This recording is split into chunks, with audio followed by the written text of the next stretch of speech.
Elephant Man.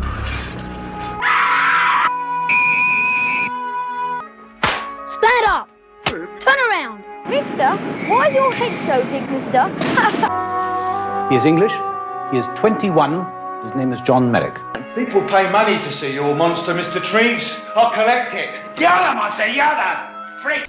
Good morning everyone, how you doing? It's Paul here from Unusual Things. Now today we are in the City of London Cemetery and Crematorium, and we have come to find the final resting place of John Merrick, aka the Elephant Man, which in theory is probably not a nice name to call him by, because that was his name which they used for him when they put him in a circus, if you like, a freak show, however you want to address it.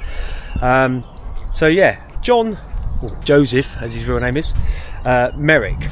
So we'll be telling you a little bit about him real soon, and then we'll be going to find where he was cremated. Of course, his bones are still in the museum in London, but his soft tissue was all cremated and is interred here at the City of London Cemetery and Crematorium. So we will go and find, I know there's a name plaque for him here, so we'll go and find that as well. But first of all, I'll tell you a bit about him. There's a lot to hear about him, so be patient and have a good listen. And have you ever seen the film The Elephant Man? I loved it as a kid in terms of the story it told, because it really allowed you to feel for him and what he went through as a person. So yeah, so if you want to leave your comments down below, of course, please do. And if you like the video today, hit that thumbs up. If you haven't done so already, subscribe to the channel. It's absolutely free. It does not cost you a penny. And we'll go and find the final resting place, shall we say, of where his ashes are interred, of John. And it looks like it's going to rain. Oh God, John Merrick. Joseph Carey Merrick, 5th of August 1862 to the 11th of April 1890. Often erroneously called John Merrick, was an Englishman known for his severe physical deformities. He was first exhibited at a freak show under the stage name The Elephant Man, and then went to live at the London Hospital after meeting Sir Frederick Treves, subsequently becoming well known in London society. Joseph Carey Merrick was born on the 5th of August 1862 at 50 Lee Street in Leicester, to Joseph Rockley Merrick and his wife Mary Jane née Potterton. Joseph Rockley Merrick, 1838 to 1897, was the son of London-born weaver Barnabas Merrick, 1791 to 1856, who moved to Leicester during the 1820s or 1830s, and his third wife Sarah Rockley. Mary Jane Potterton, 1837 to 1873, born at Evington in Leicestershire, was the daughter of William Potterton, who was described as an agricultural labourer in the 1851 census of the Firmaston, Leicestershire. She was said to have some form of physical disability, and as a young woman worked as a domestic servant in Leicester before marrying Joseph Rockley Merrick, then a warehouseman, in 1861. Joseph was apparently healthy at birth, and he had no outward anatomical signs or symptoms or any disorder for the first few years of his life. Named after his father, he was given the middle name Carey by his mother, a Baptist after the preacher William Carey. The Merricks had two other children, William Arthur, born January 1866, who died of scarlet fever on the 21st of December 1870, aged 4, and was buried on Christmas Day 1870, and Marion Eliza, born the 28th of September 1867, who had physical disabilities and died of myelitis and seizures on the 19th of March 1891, aged 23. William is buried with his mother, aunts and uncles in Welford Road Cemetery in Leicester. Marion is buried with her father in Belgrave Cemetery in Leicester. Joseph Merrick left school aged 13, which was usual for the time. His home life was now a perfect misery, and neither his father nor his stepmother demonstrated affection towards him. He ran away 2 or 3 times but was taken back by his father each time.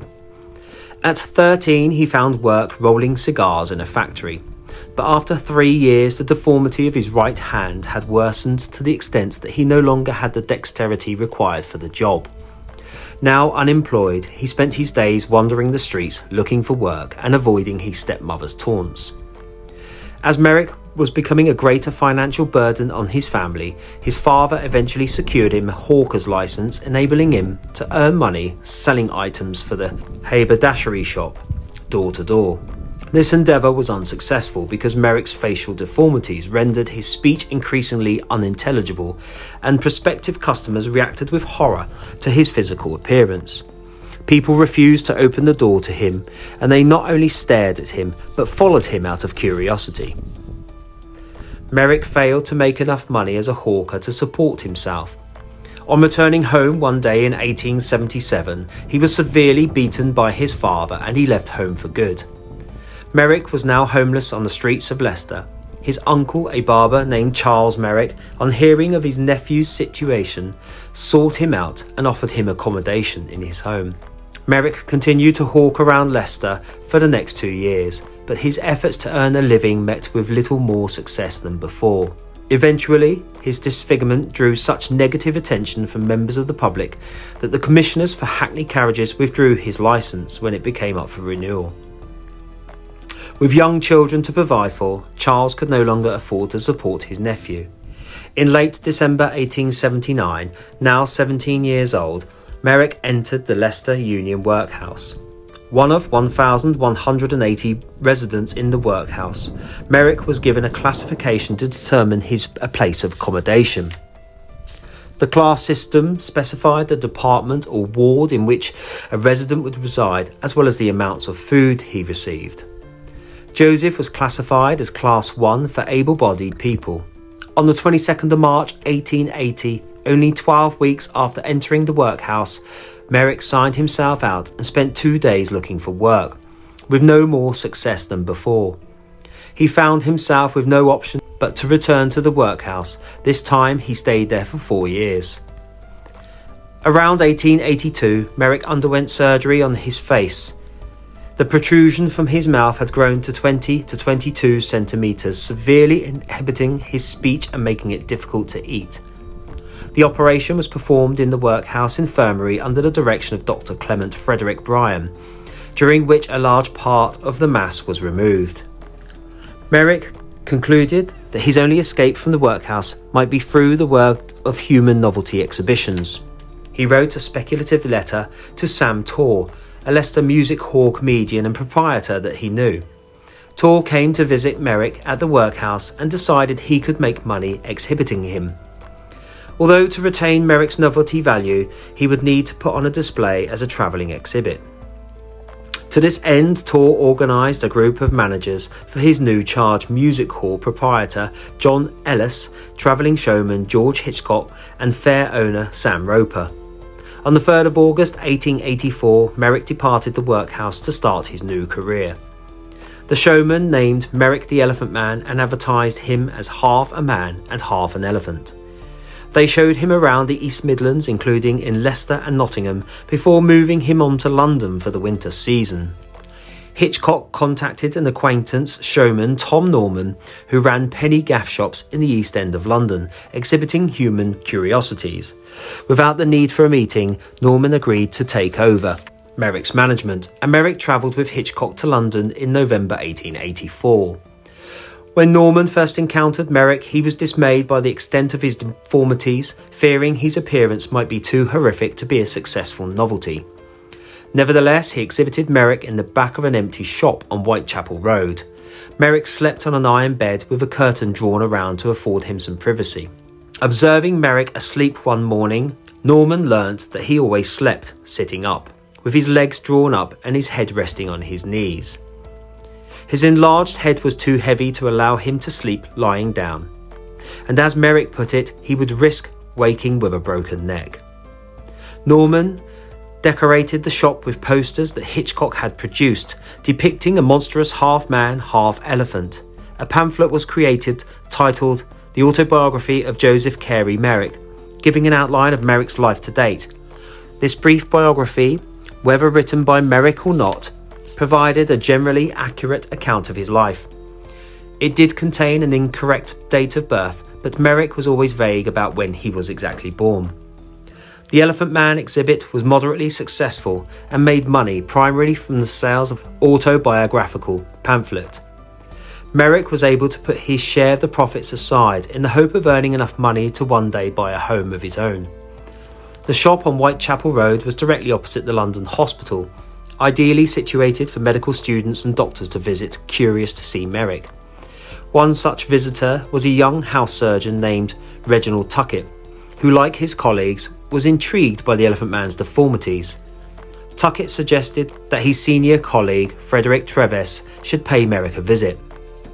With Merrick admitted into the hospital, Treves now had time to conduct a more thorough examination. He discovered that Merrick's physical condition had deteriorated over the previous 2 years, and that he had become more impaired by his deformities. Treves also suspected that Merrick had a heart condition and had only a few years left to live. Merrick's general health improved over the next 5 months under the care of the hospital staff. Although some nurses were initially upset by his appearance, they were able to overcome this and take care of him. The problem of Merrick's unpleasant odour was mitigated through frequent bathing, and Treves gradually developed an understanding of his speech. A new set of photographs was taken. Francis Carr Gomm, the chairman of the hospital committee, had supported Treves in his decision to admit Merrick, but it was clear by November that long-term care plans were needed. The London hospital was not equipped or staffed to provide care for the incurable, which Merrick clearly was. Merrick's condition gradually deteriorated during his 4 years at the London hospital. He required a great deal of care from the nursing staff. His facial deformities continued to grow and his head became more enlarged. He died on the 11th of April 1890 while sleeping at the age of 27. At around 3 p.m, Treves' house surgeon visited Merrick and found him lying dead across the bed. His body was formally identified by his uncle Charles Merrick. An inquest was held on the 27th of April. Merrick's death was ruled accidental and certified cause of death was asphyxia, resulting from the weight of his head as he lay down. After performing an autopsy, Treves determined that Merrick had died of a dislocated neck, which likely severed his vertebral arteries. Knowing that Merrick had always slept sitting upright out of necessity, Treves concluded that Merrick must have made the experiment attempting to sleep lying down like other people. So there's all the information there on John Merrick, and what a sad life he had, and to pass away at 27. But it looks like he may have either tried to sleep like a normal person, or he may have had enough and just decided that, you know, he was done. Anyway, I've got to say a massive thank you and hello to 2 members of staff that work here who are just very friendly, very chatty, and it's nice when you speak to the grounds people. You know, you tell them what you're doing because you be respectful when you come to these places, and you know, and it's just nice to have a catch up with them. And hopefully we've got 2 new viewers on the channel as well, so thank you very much for chatting to me today. Anyway, I've been having a good look around, and you know what? I think I found it. Here we are, starting the plaque. City of London Cemetery, Joseph Carey Merrick, 1862 to 1890, Heritage Trail, and then of course here, in memoriam, Joseph Merrick, 1862 1890. So there we have it, the final resting place of the, obviously, like I said earlier on, soft tissue and so forth of John Merrick. So bless you, Joseph. And what I find strange is all those years ago when I watched the film The Elephant Man as a kid, and it scared me at one point where he had the hood on at the railway station and they took it off, and you know, you see him, and it's you know, John Hurt done an amazing job playing him. So did Anthony Hopkins playing Dr. Tevez as well. But yeah, little did I know then as that kid watching that all these years later as a 52-year-old man, I'll be sat here beside his final resting place. It's quite sad really. Bless you, Joseph. So there we have it, final resting place there of Joseph Merrick. Like I've said a few times, his skeleton, his bones are in the museum. You know, and that's one of those questions, isn't it? Should they be there? You know, why are they there? Is it for people just to look at out of curiosity, or should they now be interred with the rest of Joseph? That's not for me to answer, but it's a debate that you can all have, of course. Anyway, thank you as always for watching today. I love this place here. It's really chilled, really friendly. Oh, and it's a big place. It's a really big place with so many people in here as well. So I've got to say a massive thank you to you guys for watching. Don't forget, hit the thumbs up if you like the video today. Leave your comments, that's the most important part. I like to read the comments. And if you haven't done so already, subscribe to the channel. And I will see you all on the next one. Take it easy. See you all soon.